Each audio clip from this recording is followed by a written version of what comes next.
Start. नमस्कार दोस्तों, आज की प्रेस वार्ता भारत के लोकतंत्र की serial killer Bharatiya Janata party के ऊपर है।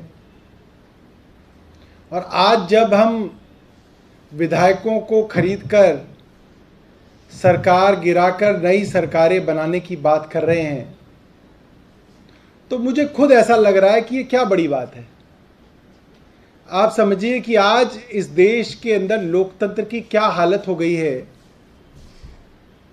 कि जनता द्वारा कुछ महीने पहले चुने गए विधायकों को कोई पार्टी खरीदकर अपनी पार्टी में ले आती है और ये लोगों के लिए एक साधारण सी बात हो गई।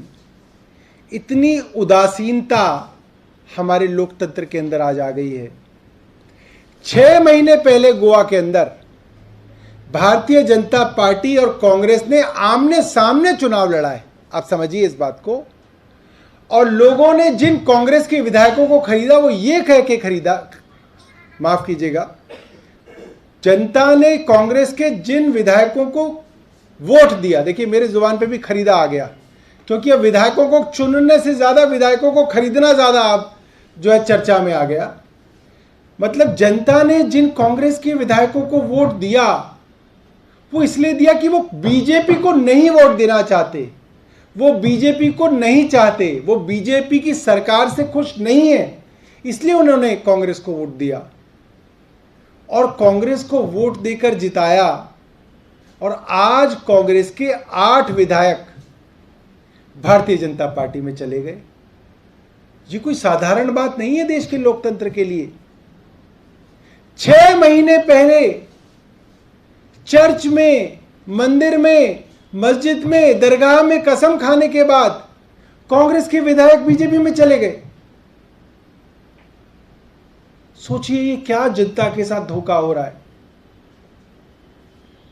और आप अगर एक हफ्ते पहले बीजेपी से पूछ लेते कि अरे क्या गोवा के अंदर भारतीय जनता पार्टी कांग्रेस के विधायक खरीद रही है, वो कहेगी हाँ हम लेंगे इनके विधायक, हम तो बिल्कुल ना लें। यही महाराष्ट्र में हो रहा था। महाराष्ट्र में पूछा गया देवेंद्र फडणवीस से, आप एकनाथ से संपर्क में हैं? हमारा क्या लेना देना, ये तो इनके शिवसेना का जो है आंतरिक मामला चल रहा है। और खरीद फरोख्त होने के बाद देवेंद्र फडणवीस आ जाते हैं। बिल्कुल ऐसे ही गोवा के अंदर हुआ। ये जो विधायकों की खरीद फरोख्त है ये सब जानते हैं, देश का हर नागरिक जानता है, हर पत्रकार जानता है, हर पुलिस का अफसर जानता है, हर ईडी का अफसर जानता है, हर सीबीआई का अफसर जानता है, हर भारतीय जनता पार्टी का नेता जानता है कि करोड़ों रुपए के अंदर विधायक खरीदा जाता है और चेक से तो पेमेंट होती नहीं है, कैश की पेमेंट होती है। कहीं 20 करोड़ का रेट है, कहीं 50 करोड़ का रेट है। अब गोवा के अंदर 8 विधायक एक पार्टी से दूसरी पार्टी गए हैं, तो क्या इसकी जांच नहीं होनी चाहिए? क्या सीबीआई को छापे नहीं मारने चाहिए? क्या ईडी को केस दर्ज नहीं करना चाहिए कि ये कैसे हो गया? मगर कोई करने के लिए तैयार नहीं है। भारतीय जनता पार्टी इसके ऊपर आवाज उठाने के लिए तैयार नहीं है, क्योंकि ये ऑपरेशन लोटस है।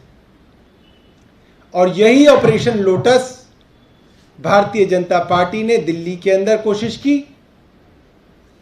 मनीष सिसोदिया जी को ईडी से, सीबीआई से केसों में डराया धमकाया गया, छापे मारे गए और फिर मुख्यमंत्री बना देने का प्रलोभन दिया गया। और मनीष जी नहीं माने तो हमारे कुछ एमएलए के पास गए, उनको 20-20 करोड़ रुपए देने का प्रलोभन दिया गया और वो भी नहीं माने तो ऑपरेशन लोटस दिल्ली में फेल हुआ। अब इनकी नजर पंजाब में है। पंजाब के हमारे विधायकों को संपर्क करके 25-25 करोड़ रुपए के ऑफर दिए गए हैं और सीबीआई और ईडी के केसों से डराने की कोशिश की जा रही है।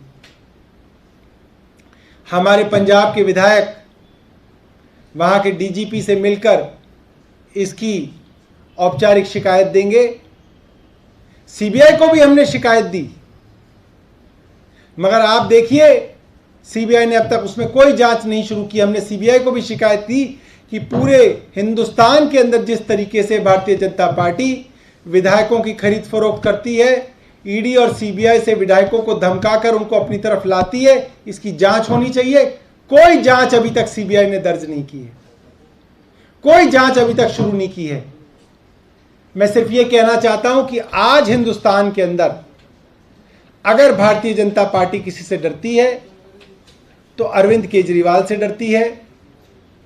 उन्हें मालूम है कि अरविंद केजरीवाल का एक विधायक तो दूर, अरविंद केजरीवाल के एक वॉलंटियर को खरीदने की भी हैसियत भारतीय जनता पार्टी के अंदर नहीं है।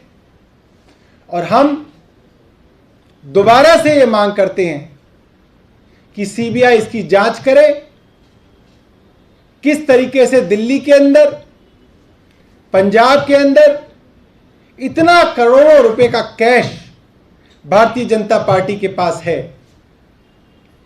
हमारे विधायकों ने पूछा तो बताया पंजाब के अंदर 55 विधायकों को खरीदने की प्लानिंग है। एक विधायक को 25 करोड़ रुपए का ऑफर दिया जा रहा है। अगर विधायक और विधायकों को लेके आए तो 50 से 60 करोड़ रुपए की बात भी उससे कही जा रही है। किसी को मंत्री बनाने की बात कह रहे हैं, किसी को चेयरमैन बनाने की बात कह रहे हैं।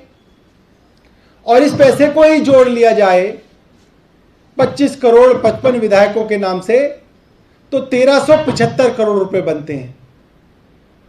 20 करोड़ रुपए दिल्ली में ऑफर दिया, 40 विधायकों का प्लान था, 800 करोड़ रुपए दिल्ली के हिसाब से बनते हैं। 800 करोड़ और 1375 करोड़ जमा कर ले तो 2175 करोड़ रुपया कैश भारतीय जनता पार्टी के पास सिर्फ दिल्ली और पंजाब के विधायकों को खरीदने के लिए है। क्या कोई सीबीआई, क्या कोई ईडी इसकी जांच करेगी? इतना पैसा भारतीय जनता पार्टी के पास कहां से आया? जाहिर सी बात है, जिन करोड़पति उद्योगपतियों को 10 लाख करोड़ रुपए की कर्जे की माफी दी, उन्हीं उद्योगपतियों से यह हजारों करोड़ रुपए आया।